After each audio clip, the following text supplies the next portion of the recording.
Vida com Propósitos, capítulo 5. Enxergando a vida do ponto de vista de Deus. Que é a sua vida? Tiago 4,14. Nós não vemos as coisas como são, mas como nós somos. Anais Nin. O modo de você enxergar a sua vida molda sua vida. O modo de você definir a vida determina o seu destino. Sua perspectiva irá influenciar o modo de você investir seu tempo, gastar seu dinheiro, usar seus talentos e valorizar seus relacionamentos. Uma das melhores formas de compreender os outros é perguntar-lhes: como você enxerga a sua vida? Você descobrirá que existem tantas respostas diferentes quanto existem pessoas. Já me disseram que a vida é um circo, um campo minado, uma montanha russa, um quebra-cabeça, uma sinfonia, uma jornada e uma dança. As pessoas dizem: a vida é um carrossel. Algumas vezes você está em cima, outras embaixo. E algumas vezes você fica apenas dando voltas. Ou a vida é uma bicicleta de 10 marchas, com engrenagens que nunca usamos. Ou a vida é um jogo de cartas, você tem que jogar com o que lhe deram. Se eu perguntasse como você imagina a vida, qual figura lhe viria à mente? Tal imagem é a sua metáfora de vida. É a visão da vida que você tem, consciente ou inconscientemente. É a sua descrição de como funciona a vida e o que você espera dela. As pessoas frequentemente expressam suas metáforas de vida através de roupas, joias, carros, penteados, adesivos e até mesmo tatuagens. Sua velada metáfora de vida influencia sua vida mais do que você percebe. Ela determina suas esperanças, valores, relacionamentos, metas e prioridades. Por exemplo, se você pensa que a vida é uma festa, seu principal valor é divertir-se.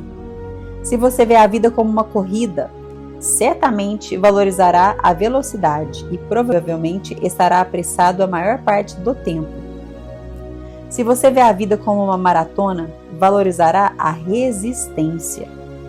Se você vê a vida como uma batalha ou um jogo, vencer será muito importante para você. Qual a sua visão de vida? Você pode estar baseando sua vida em uma metáfora falha. Para cumprir os propósitos que Deus lhe deu, você terá de contestar o pensamento convencional e substituí-lo pelas metáforas bíblicas da vida. A Bíblia diz: não vivam como vivem as pessoas deste mundo, mas deixem que Deus os transforme por meio de uma completa mudança da mente de vocês. Assim vocês conhecerão a vontade de Deus. Romanos 12, 2. A Bíblia oferece 3 metáforas que nos ensinam a visão que Deus tem da vida. A vida é um teste, a vida é uma incumbência de confiança e a vida é uma atribuição temporária. Essas ideias são os fundamentos da vida dirigida por propósitos. Estudaremos os 2 primeiros nesse capítulo e o 3º no próximo. A vida na Terra é um teste. Essa metáfora de vida é vista em histórias ao longo de toda a Bíblia. Deus continuamente testa as pessoas quanto ao caráter, fé, obediência, amor, honestidade e lealdade. Palavras como provações, tentações, refinar e testar ocorrem mais de 200 vezes na Bíblia. Deus provou Abraão ao pedir-lhe que oferecesse seu filho Isaque. Deus provou Jacó quando ele teve de trabalhar outros tantos anos para obter Raquel como esposa. Adão e Eva foram reprovados no teste do Jardim do Éden. E Davi o foi em testes dados por Deus em diversas ocasiões. Mas a Bíblia também nos dá muitos exemplos de pessoas que passaram em grandes testes, tais como José, Ruth, Esther e Daniel. Os testes tanto desenvolvem quanto manifestam o caráter de alguém e toda a vida é um teste. Você está sempre sendo testado. Deus constantemente observa sua reação às pessoas, problemas, sucesso, conflitos, enfermidades, decepções e até mesmo em relação ao clima. Ele até observa a mais simples ação, como quando você abre uma porta para alguém, pega o lixo que foi largado no chão ou quando é educado com um balconista ou uma garçonete. Não conhecemos todos os testes que Deus vai aplicar, mas podemos prever alguns deles, baseados na Bíblia. Você será testado por grandes mudanças, promessas retardadas, problemas impossíveis, orações não respondidas, críticas imerecidas e até mesmo tragédias sem sentido. Em minha vida, percebo que Deus testa minha fé por meio de problemas, minha esperança pelo modo como lido em minhas posses e meu amor por meio das pessoas. Um teste muito importante é verificar qual a sua atitude quando você não consegue sentir a presença de Deus em sua vida. Às vezes, Deus se retira intencionalmente e não sentimos mais sua proximidade. Um rei chamado Ezequias experimentou esse teste. A Bíblia diz: Deus o deixou para prová-lo e para saber tudo o que havia em seu coração. Ezequias desfrutava da companhia íntima de Deus, mas em um momento crucial de sua vida, Deus deixou-o só para testar o seu caráter, revelar uma fraqueza e prepará-lo para uma responsabilidade maior. Uma vez que tenha compreendido que a vida é um teste, você percebe que nada é insignificante na vida. Mesmo o menor incidente é relevante para o desenvolvimento de seu caráter.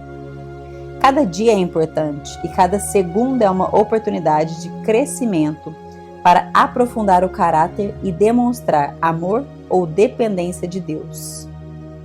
Alguns testes parecem esmagadores, enquanto outros você nem percebe, mas todos têm implicações eternas. A boa notícia é que Deus quer que você passe nos testes da vida. Então Ele jamais permitirá que você enfrente testes maiores que a graça que Ele lhe concede para lidar com eles. A Bíblia diz: mas Deus cumpre a sua promessa e não deixará que vocês sofram tentações que vocês não têm forças para suportar. 1 Coríntios 10, 13. Toda vez que você passa em um teste, Deus toma conhecimento e faz planos para recompensá-lo na eternidade. Tiago diz: felizes são aqueles que perseveram quando são testados. Depois de serem aprovados, eles receberão a coroa da vida que Deus prometeu aos que o amam. A vida na Terra é uma incumbência de confiança. Essa é a segunda metáfora bíblica da vida. Nosso tempo sobre a Terra, nossa energia, inteligência, oportunidades, relacionamento e recursos são dádivas que Deus nos confiou para cuidarmos e administrarmos. Nós somos mordomos de tudo quanto Deus nos dá. Esse conceito de mordomia começa com o reconhecimento de que Deus é o dono de tudo e de todos na terra. A Bíblia diz: ao Senhor Deus pertencem o mundo e tudo que nele existe. A terra e todos os seres vivos que nela vivem são dele. Nós nunca realmente possuímos qualquer coisa durante nosso breve período na terra. Deus apenas nos empresta a terra enquanto estamos aqui. Ela já era propriedade de Deus antes que você chegasse. E Deus irá emprestá-la a outra pessoa depois que você morrer. Tudo que você pode fazer é desfrutá-la por algum tempo. Quando Deus criou Adão e Eva, confiou a eles os cuidados de sua criação e os nomeou administradores de sua propriedade. A Bíblia diz: e os abençoou dizendo: tenham muitos e muitos filhos, espalhem-se por toda a terra e a dominem. E tenham poder sobre os peixes do mar, sobre as aves que voam no ar e sobre os animais que se arrastam pelo chão. Gênesis 1, 28. O primeiro serviço que Deus deu aos humanos foi administrar e cuidar das coisas dele sobre a terra. Dessa função, o homem jamais foi exonerado e é parte de nosso propósito atualmente. Tudo de que nós desfrutamos deve ser tratado como uma incumbência de confiança que Deus nos pôs nas mãos. A Bíblia diz: vocês têm alguma coisa que não tenha sido dada por Deus? E se tudo que vocês têm vem de Deus, por que vocês se vangloriam como se tivessem realizado alguma coisa por si próprios? Anos atrás, um casal deixou que eu e minha esposa, nas férias, usássemos sua bela casa de frente para a praia no Havaí. Era uma experiência com a qual nunca poderíamos arcar e aproveitamos muitíssimo. Foi-nos dito: usem-na como se lhes pertencesse. Então foi isso que fizemos. Nós nadamos na piscina, comemos a comida da geladeira, usamos as toalhas de banho e os pratos e até mesmo nos divertimos pulando nas camas. Mas sabíamos durante todo o tempo que a casa não era realmente nossa. Então tomamos um cuidado especial com tudo. Aproveitamos os benefícios de a utilizarmos sem sermos proprietários dela. Nossos valores culturais dizem: se você não é o dono, não terá cuidado. Mas os cristãos vivem por um padrão mais elevado. Visto que Deus é o dono, devo cuidar da melhor forma possível. A Bíblia diz: os que recebem em confiança algo de valor devem demonstrar que são dignos de tal confiança.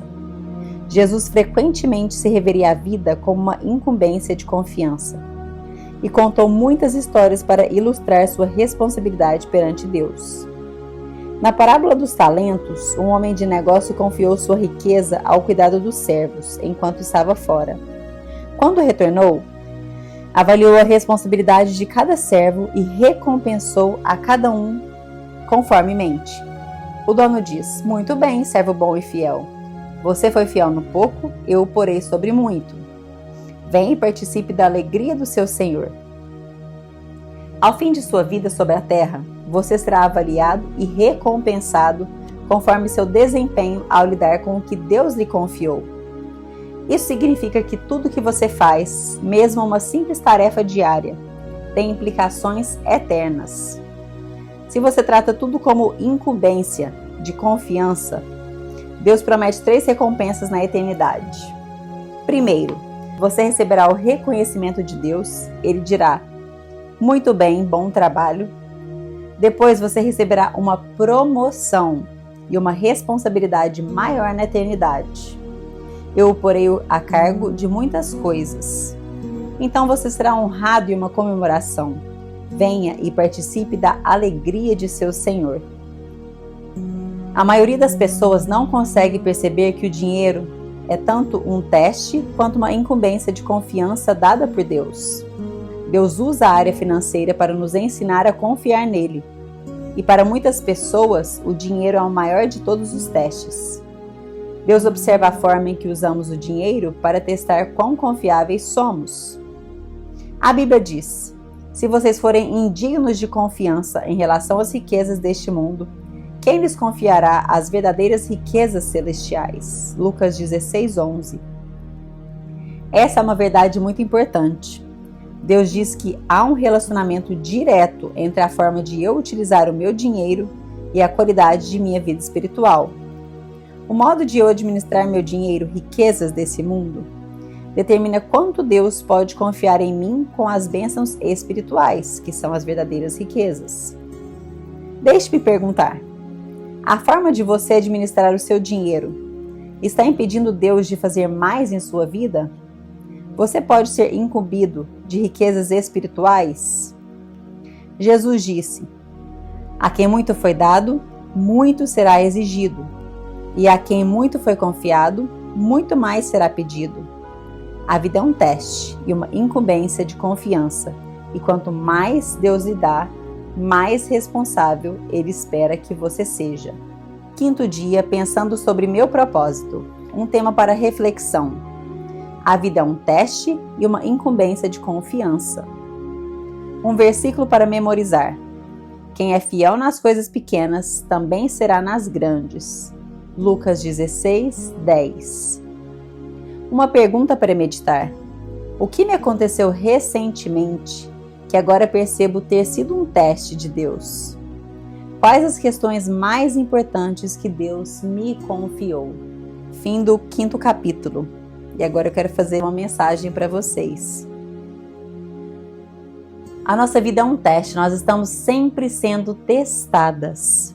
Você é testada no dia a dia, em como você cuida da sua família, e por muitos anos eu não sabia que a minha família era o meu primeiro ministério. E eu não gostava de cuidar da casa, eu não gostava de ter que fazer tarefas domésticas, eu não gostava de nada que era relacionado à casa. E esse cuidado com a minha família não era feito com excelência. A partir do momento que eu soube que minha família é o meu primeiro ministério, eu comecei a ser mais intencional e eu comecei a valorizar isso. Então, tudo que você faz para sua família, você está servindo a sua família. Como que você tem servido a sua família? Com amor? Ou com ingratidão? Ou com falta de paciência? Ou reclamando? Como que tem sido o seu serviço para com a sua família, o seu servir? Nós estamos sendo testados a todo tempo. Como ele diz, como a gente trata as pessoas, como é que você se relaciona com as pessoas, ou como é que você trata pessoas que talvez você considere de menor importância quando não tem ninguém te vendo. Você cumprimenta essas pessoas, você finge que não está vendo, você fala mal das pessoas. Como que é que você tem se comportado no seu secreto? Então nós estamos sendo testados o tempo todo. Quando a gente passa no teste que Deus está nos aplicando, Ele vai nos dar testes maiores, Ele vai nos dar responsabilidades maiores, e com isso testes maiores também virão. E pense, outra coisa que eu quero que você pense também, é sobre você ser mordomo de tudo que Deus te deu. Então o seu dinheiro, você é mordomo desse dinheiro, o seu dinheiro não é seu. Deus está te emprestando ele. É como ele disse com o exemplo da casa do Havaí. A gente mora nessa casa, às vezes você se vangloria, eu tenho isso, eu tenho aquilo, eu tenho aquilo, eu tenho aquilo, mas não é nada seu. Em um piscar de olhos, Deus pode tirar tudo como Ele tirou de Jó. Então que a gente possa ver a nossa vida, não com medo, mas com temor. Com temor, e que a gente possa ser grata, e que a gente possa cuidar de tudo que Deus tem nos confiado. E isso inclui a nossa família, o nosso cônjuge, os nossos filhos, os nossos bens, o nosso trabalho, os nossos amigos, a nossa igreja, o nosso ministério, a nossa profissão, o nosso propósito e por aí em diante. Então pense sobre isso. Um beijo grande, até o capítulo 6.